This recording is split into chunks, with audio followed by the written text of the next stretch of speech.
Pergunte ao doutor. Oferecimento: Hospital São José. Completo e inovador para acolher você. Unesc, a nossa universidade. Miocore Cardiologia. Seu coração é nossa prioridade. Gastromédica Instituto Castelã. A sua saúde na medida certa. Unicred. Unidos somos Premium. Urque Diagnósticos. Há mais de 30 anos crescendo com saúde. E Laboratório Búrigo.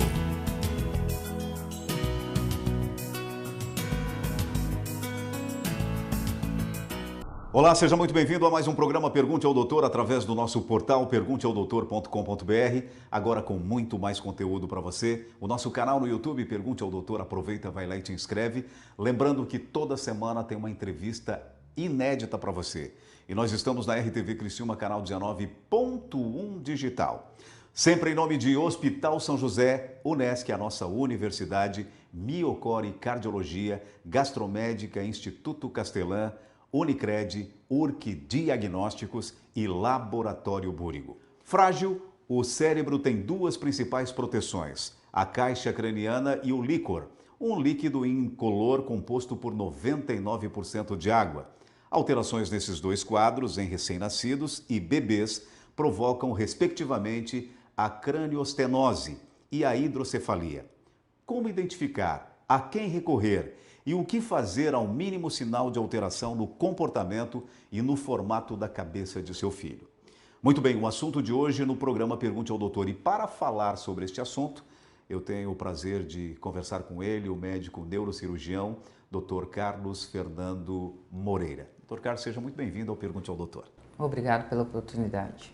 Vamos então tratar desse assunto, doutor? Sim, um assunto bem frequente no consultório que deixa as famílias, os pais bem angustiados. Doutor, então, para começo de conversa, o que é o líquor e a hidrocefalia? Então, o líquor, o líquido cefalorraquidiano, é um líquido que nós temos dentro do sistema nervoso central, em cavidades cerebrais que chamam-se ventrículos. Ele é produzido em estruturas chamadas plexos coroides, onde ele é produzido num adulto 450 ml dia, sendo absorvido também pelo mesmo sistema.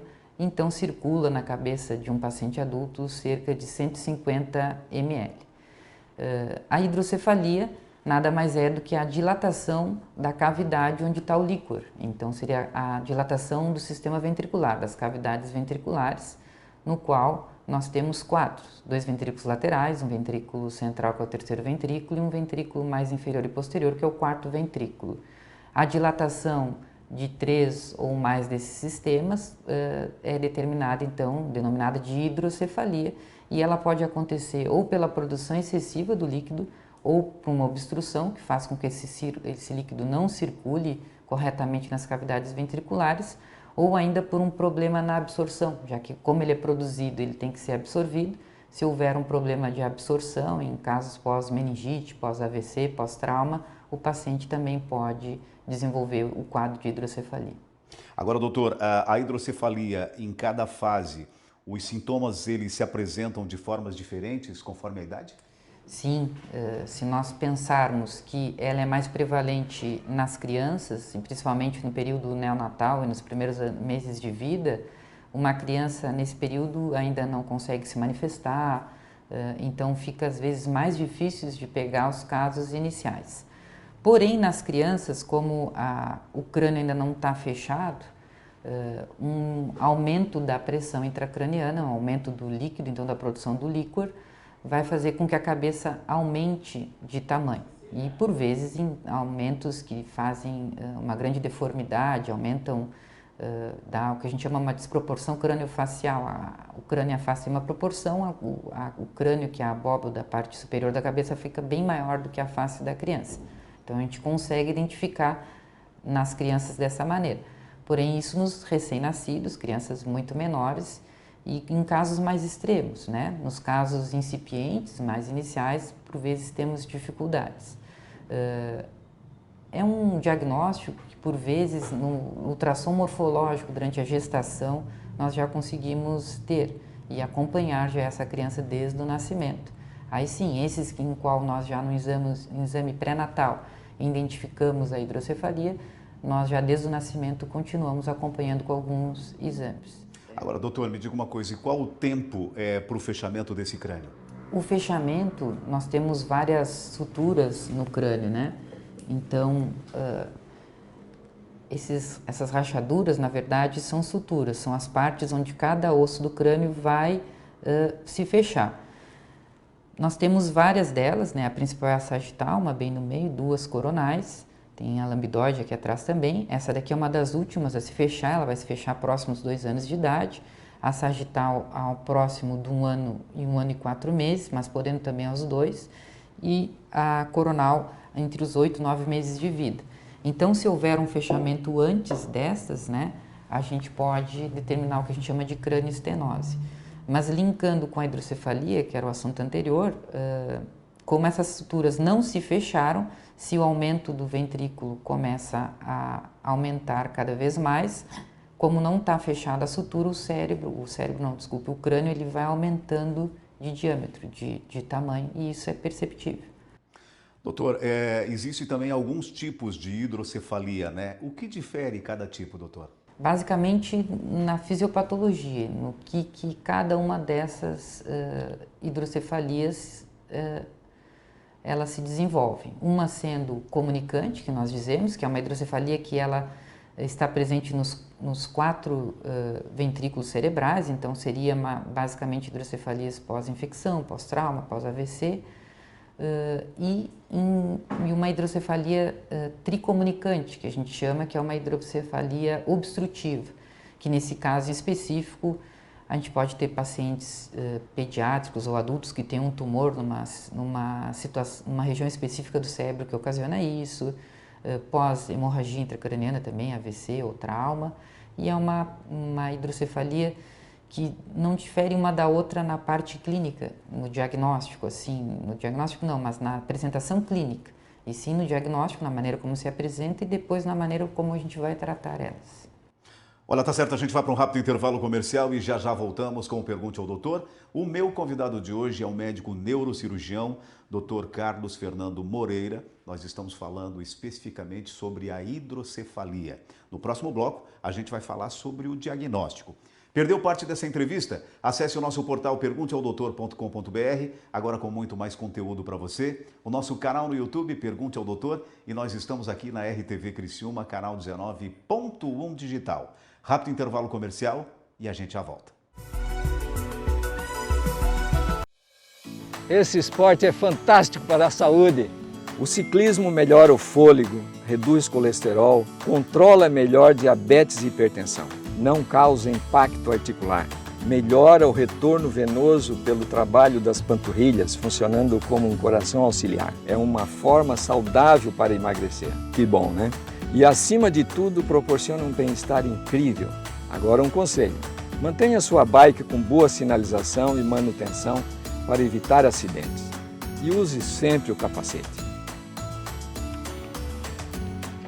Ô vó, quando que a gente pedala, o que acontece? A nossa saúde e a do planeta andam juntas.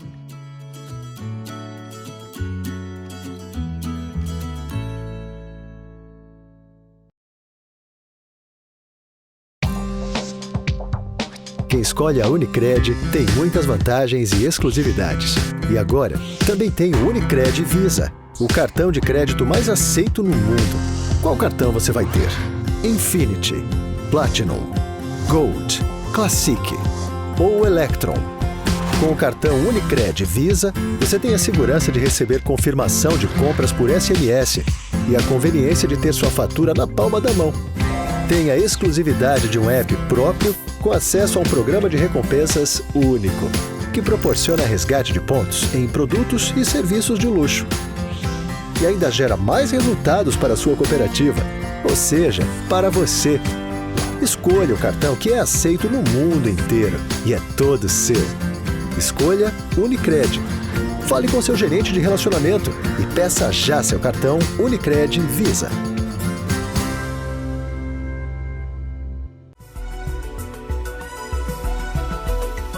Muito bem, já estamos de volta com o Pergunte ao Doutor e meu convidado de hoje é o médico neurocirurgião Dr. Carlos Fernando Moreira. O assunto de hoje no programa é a hidrocefalia. Doutor, como é feito o diagnóstico? O diagnóstico, ele parte primeiro do acompanhamento mensal com o pediatra. Nas consultas de puericultura, que são as consultas de rotina da criança recém-nascida, no qual se faz na primeira semana de vida, depois com 1 mês, 2 meses, 3 meses, nós temos um fator que é a medida do perímetro cefálico, no qual, com uma fita métrica simples, a gente vai medir o perímetro, o comprimento, digamos, do crânio, né? Mas é o perímetro porque é uma circunferência. E aí se detecta se está havendo um crescimento conforme o planejado, esperado para cada idade. Quando se percebe que o crescimento está muito acelerado, pode estar ocorrendo um caso de hidrocefalia. Quando a criança é muito jovem, nós fazemos o diagnóstico através de um ultrassom, de uma ecografia, de uma tomografia, mas a tomografia é um método que a gente não utiliza muito em crianças, pois ela expõe a criança à radiação. Então, o melhor método diagnóstico a gente faz com a ressonância magnética. Doutor, existe um tratamento definitivo? Existe. Dependendo do tipo de hidrocefalia, se nós temos então uma hidrocefalia comunicante em que todos os ventrículos estão dilatados, nós temos que colocar um sistema de válvula, onde através de um pequeno furo no crânio, a gente introduz um catéter dentro do ventrículo cerebral, por baixo da pele do subcutâneo, desde a cabeça, pescoço, tórax até o abdômen, depois fazendo uma pequena incisão no abdômen, nós introduzimos a outra parte do catéter. Quando houver um aumento de pressão, se abre essa válvula e drena para o abdômen. Esse seria um dos tipos de tratamentos, que é o mais antigo, o mais clássico, né? E entre esses tratamentos a gente tem várias tecnologias. Nós podemos ter válvulas que nós conseguimos programar ela, então conforme a criança vai crescendo a gente precisa mexer nessa pressão, ou conforme a patologia que causou essa pressão vai modificar. Antigamente precisava-se reoperar o paciente para trocar a válvula. Hoje em dia não, a gente tem sistemas que no próprio consultório, com tipo um imã, nós conseguimos regular essas diferentes pressões, tanto no paciente pediátrico como no adulto, né? E tem outras tecnologias de válvulas que se programam sozinhas, assim, então há bastante recurso. Quando a hidrocefalia ela é não comunicante, então que a gente tem um fato obstrutivo, um tumor do tronco, um tumor dentro do terceiro ventrículo, ou primeiramente se retira a lesão tumoral, em alguns casos não tem como retirar, por exemplo no tronco são locais de difícil acesso que podem causar sequela para o paciente, nós temos um tratamento mais moderno, no qual a gente faz uma perfuração no crânio e ao invés de implantar uma válvula, a gente entra com um endoscópio, um neuroendoscópio, e aí consegue visualizar e perfurar uma membrana específica do assoalho do terceiro ventrículo e restabelecer um novo caminho para esse líquor circular. E é um método até que os pais preferem, já vem nas consultas solicitando, porém ele é bem individualizado para um tipo específico de hidrocefalia. Agora, doutor, é um método moderno, recente? Ele é um método moderno, né? Recente, se nós colocarmos que ele deve ter uns 20, 15 anos, sim, né? Mas não é tão recente assim, ele já é bem difundido e nós temos condições, conseguimos oferecer isso aqui na região de Criciúma. Bem, doutor, me diga uma coisa, no caso daquele paciente que se submete a uma cirurgia, existe alguma sequela? E esse paciente, ele tem que ser monitorado, doutor? Em relação à complicação, como qualquer procedimento cirúrgico, há uma incidência de complicação. Porém, são baixas, é um procedimento dos neurocirúrgicos relativamente menos complexo. Porém, a infecção é uma das principais complicações, e sendo uma infecção do sistema ventricular ou do líquor, é uma meningite. Então, é um quadro que assusta bastante os familiares. Mas a principal complicação ao longo do passar do tempo destes pacientes é a disfunção, o mau funcionamento do shunt. Por exemplo, na população pediátrica, as crianças que implantaram um dispositivo desses em menos de 6 meses de vida, metade delas até 1 ano de vida elas precisam trocar esse sistema. Então a gente tem que acompanhar mensalmente para avaliar e não realizar o procedimento cirúrgico quando o paciente apresentou uma piora. A gente tem que se antecipar essa piora e já conseguir fazer o procedimento. Isso sempre pelo neurocirurgião. Isso, é uma patologia de tratamento exclusivo do neurocirurgião. Muito bem, a gente vai para um rápido intervalo comercial e já voltamos com o Pergunte ao Doutor. O meu convidado de hoje é o médico neurocirurgião, Dr. Carlos Fernando Moreira. No programa de hoje nós estamos falando, nesses 2 primeiros blocos, nós falamos sobre a hidrocefalia. No próximo bloco, a gente vai falar da craniostenose. Perdeu parte dessa entrevista? Acesse o nosso portal pergunteaodoutor.com.br, agora com muito mais conteúdo para você. O nosso canal no YouTube, Pergunte ao Doutor, e nós estamos aqui na RTV Criciúma, canal 19.1 digital, e diga-se de passagem, doutor, há 17 anos. A gente já volta.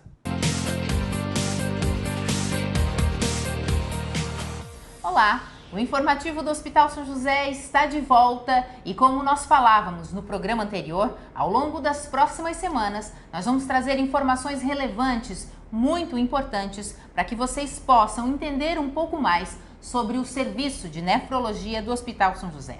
Dentro do serviço de nefrologia do Hospital São José, para o atendimento aos pacientes, existe uma equipe multidisciplinar, com vários profissionais, psicólogos, nutricionistas e assistentes sociais.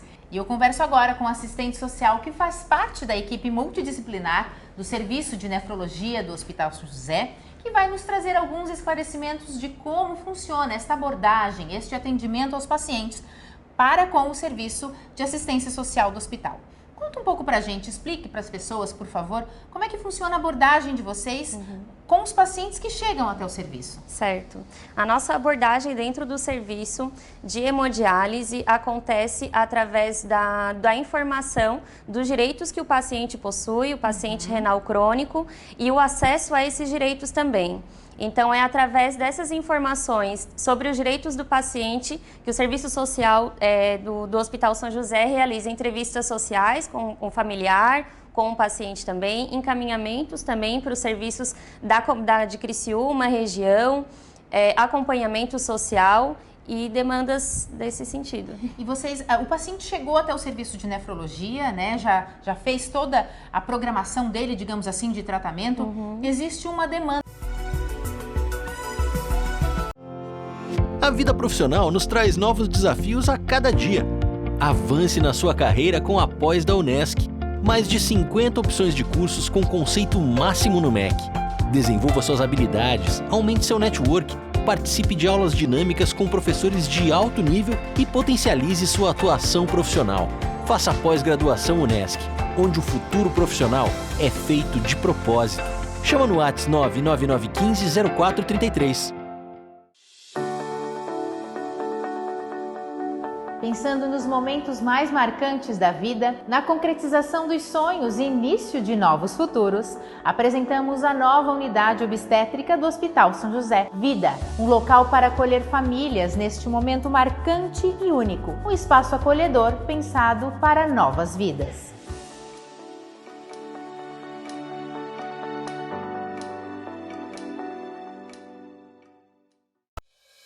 Esse esporte é fantástico para a saúde. O ciclismo melhora o fôlego, reduz colesterol, controla melhor diabetes e hipertensão, não causa impacto articular, melhora o retorno venoso pelo trabalho das panturrilhas, funcionando como um coração auxiliar. É uma forma saudável para emagrecer. Que bom, né? E acima de tudo, proporciona um bem-estar incrível. Agora um conselho: mantenha sua bike com boa sinalização e manutenção para evitar acidentes. E use sempre o capacete. Ô vó, quando que a gente pedala, o que acontece? A nossa saúde e a do planeta andam juntas.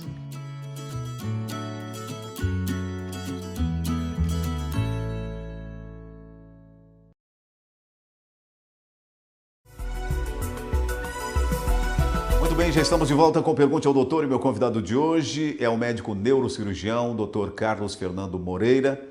Falamos nos 2 primeiros blocos sobre a hidrocefalia e agora a gente vai falar da craniostenose. Explica pra gente, doutor.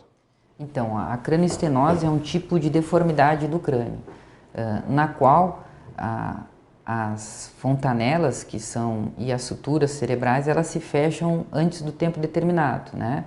No primeiro bloco ali nós tínhamos falado de cada uma dessas suturas e o tempo em que elas se fecham. Então, quando a gente apresenta no consultório uma criança com 2 meses de idade, que está com uma restrição do perímetro cefálico, o crânio não está crescendo e associado a isso tem uma deformidade do crânio, a gente suspeita dessa cranioestenose. As cranioestenoses elas podem ser sindrômicas, nas quais elas estão associadas a outras doenças neurológicas e aí são mais complexas de tratamento, ou elas são não sindrômicas, na qual só ocorre o fechamento prematuro da sutura, mas sem uma causa genética pré-determinada e isso é melhor para o desenvolvimento neurológico da criança. Porém, a cranioestenose ela tem uma incidência em 1 para cada 10 mil nascimentos, digamos, então é uma prevalência mais baixa. Na demanda de consultório, no dia a dia, o que a gente percebe na maioria das consultas são os pais preocupados com uma plagicefalia posicional. O que é isso? São aquelas crianças que, recém-nascidas, ficam só numa posição no berço, porque é o normal da criança, a criança ainda não tem maturidade central e ela não se mexe muito. Então a gente tem que ter o cuidado em mudar a posição da cabecinha da criança de 2 em 2 horas para que não deforme, não achate a cabeça da criança, pois o crânio ainda está se formando, não está calcificado, ele é molezinho e aí fica assim. Quando nós temos essas plagicefalias posicionais, o prognóstico sempre é bom, geralmente, e não precisa de cirurgia. Tem como só fazendo essa mudança de decúbito, mudança da posição da cabecinha, ao longo do tempo vai crescer sem nenhum prejuízo para a criança. Como fazer o diagnóstico da cranioestenose? Quais são os sintomas, doutor? O diagnóstico ele geralmente é feito pelo médico pediatra que está acompanhando essa criança recém-nascida, no qual ele percebe que o perímetro cefálico, a cabecinha, parou de crescer. E com essa parada do crescimento, conforme a sutura que se fecha, a criança pode ter uma deformidade do crânio. Então, o mais comum a gente chama de escafocefalia, no que o crânio cresce como se fosse um navio, então ele cresce no sentido antero-posterior. Nós temos trigonocefalia, em qual a criança fica com uma testa navicular, como se fosse um bico de um navio, e essas são as mais frequentes, digamos. Mas o principal sintoma, então, é o não crescimento do crânio e essas deformidades que são bem visíveis. Se por acaso a família não tem condições ou acesso à saúde, essas crianças podem vir já com sintomas mais exuberantes, como crise convulsiva, cefaleia, dependendo, né, do tamanho e da deformidade. Nós podemos ter restrição do crescimento encefálico, isso pode causar déficit neurológico na criança e comprometimento da inteligência. Então, por isso que tem que ser diagnosticada precocemente e tratada para não ocasionar nenhum prejuízo a esta criança, ao desenvolvimento da criança. Doutor, nós sabemos que os avanços tecnológicos têm sido incorporados ao tratamento, garantindo melhores resultados estéticos e funcionais. O tratamento da cranioestenose, ele é cirúrgico? Nessas cranioestenoses sindrômicas e não sindrômicas, o tratamento é cirúrgico, né? A cirurgia consiste em nós remodelar esse crânio. Então, é uma cirurgia em qual a gente tem que abrir o crânio, praticamente toda a cabeça da criança e reconstruir, e recortando, e como se fosse montando um quebra-cabeça e unindo de novo para reconstruir a cabeça. Então, é uma cirurgia em que os familiares, né, os pais, ficam bem apreensivos. Embora não seja uma cirurgia em que nós mexemos no cérebro em si, então diminui bastante o risco de sequela, são crianças muito pequenas, entre 6 e 8 meses de idade. E isso impacta em perdas sanguíneas que podem instabilizar muito o paciente. Então, é uma cirurgia muito minuciosa, em que não pode ter sangramento e que, por vezes, a gente posterga para a criança ter um peso mais adequado para poder resistir melhor a essa cirurgia. Doutor, qual é a idade ideal para a cirurgia? Existe idade limite? Então, o diagnóstico, ele geralmente é feito entre os 2 e 4 meses de vida. Porém, nessa idade, a cirurgia fica um pouco mais arriscada. Então, geralmente, se estiver tendo um prejuízo, algum problema para a criança, nós esperamos entre os 6 e 8 meses de vida, podendo estender até 1 ano, né? Mas, preferencialmente, a cirurgia tem que ser feita entre os 6, 8, 9 meses de vida. Assim, a gente tem resultados estéticos melhores para o paciente. Embora o grande quesito dessa cirurgia não seja para o resultado estético, seja sim para diminuir a hipertensão intracraniana e facilitar o crescimento encefálico e o crescimento craniano. Doutor, e no caso daquele paciente que tem apenas 4 meses de vida e precisa se submeter a uma cirurgia, como é que deve ser esse acompanhamento até chegar à cirurgia? Então, Agnaldo, bom questionamento, né? Na cranioestenose, nós vamos precisar fazer uma tomografia para avaliar até quais as suturas estão acometidas e ter um planejamento cirúrgico, mas no acompanhamento nós não podemos ficar realizando tantos exames, como tomografia, pois a radiação pode prejudicar a criança, e a ressonância também é um exame invasivo nessa idade, pois precisa de anestesia geral. Antigamente se entrava só pelo tamanho do crânio e pela deformidade. Hoje em dia, aqui na Clínica Neurosul, nós conseguimos oferecer uma tecnologia brasileira, que é a Brain4Care, na qual nós temos uma tiara que se coloca na cabeça do paciente e a gente avalia a complacência cerebral. Então ali a gente consegue determinar se o paciente está com um aumento da pressão intracraniana, que seria o grau extremo da cranioestenose. E a gente vai acompanhando mês a mês com essa monitorização e quando ela começa a dar alterada, a gente percebe já que é o momento correto de fazer o procedimento cirúrgico. Doutor, existe alguma recomendação importante para aqueles pais que nos assistem? Então, Agnaldo, para os pais em geral, lembrar sempre de fazer as consultas de rotina da puericultura dos seus filhos, né? A gente vem de um período de pandemia, então várias crianças deixaram esse acompanhamento e aí isso impacta nas não medidas que precisam ser feitas e até na não atualização do calendário vacinal. Então, para os pais em geral é confiarem e fazer o acompanhamento mensal com o pediatra, né? Nas crianças até 1 ano de idade. E para os pais específicos que já têm filhos portadores de hidrocefalia e que estão dependentes do shunt, que a gente chama que é do sistema de DVP, eles têm que ficar atentos aos sinais de hipertensão intracraniana, que seria vômito, cefaleia intensa, dor de cabeça intensa e alteração do estado mental, que é uma sonolência excessiva. Se esses sintomas eles surgem devagar ou abruptamente e a criança não melhora e não tem uma causa específica, como uma infecção, uma internação recente, o pai tem que ficar bem atento porque é uma emergência neurológica e tem que ser revisado o sistema e feito o diagnóstico precoce, porque pode impactar em graves danos à criança e até mesmo risco de vida. Agora, doutor, para finalizar, essa criança, toda criança tem o acompanhamento do pediatra. Geralmente é o pediatra que indica para o neurocirurgião? Geralmente, como ela está na puericultura, naquele acompanhamento mensal, é o pediatra que identifica as alterações do perímetro cefálico ou as deformidades cranianas, e aí em qualquer mínimo já não normal, digamos, uma discordância da normalidade, ele já encaminha para avaliação especializada. Isso não quer dizer que todo caso encaminhado vira cirúrgico ou uma patologia. Muitos casos é só a gente orientar, explicar e na maioria dos casos não precisa de procedimento. Olha, tá certo, no programa Pergunte ao Doutor de hoje eu tive o prazer de conversar com o médico neurocirurgião, Dr. Carlos Fernando Moreira. Dr. Carlos, muitíssimo obrigado por ter aceito o nosso convite. Eu que agradeço essa grande oportunidade. Obrigado. E o programa Pergunte ao Doutor vai ficando por aqui. Se você quiser rever essa e outras entrevistas, acesse o nosso portal pergunteaodoutor.com.br. Agora com muito mais conteúdo para você, o nosso canal no YouTube, Pergunte ao Doutor. Aproveita, vai lá e te inscreve. Lembrando que toda semana uma entrevista inédita para você.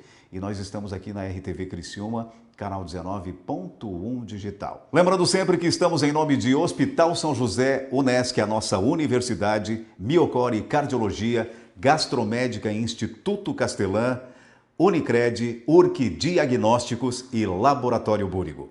Mais uma vez, muito obrigado pela sua audiência. Pergunte ao Doutor. Oferecimento Hospital São José. Completo e inovador para acolher você. Unesc, a nossa universidade. Miocore Cardiologia. Seu coração é nossa prioridade. Gastromédica Instituto Castelã. A sua saúde na medida certa. Unicred. Unidos somos Premium. Urque Diagnósticos. Há mais de 30 anos crescendo com saúde. E Laboratório Búrigo.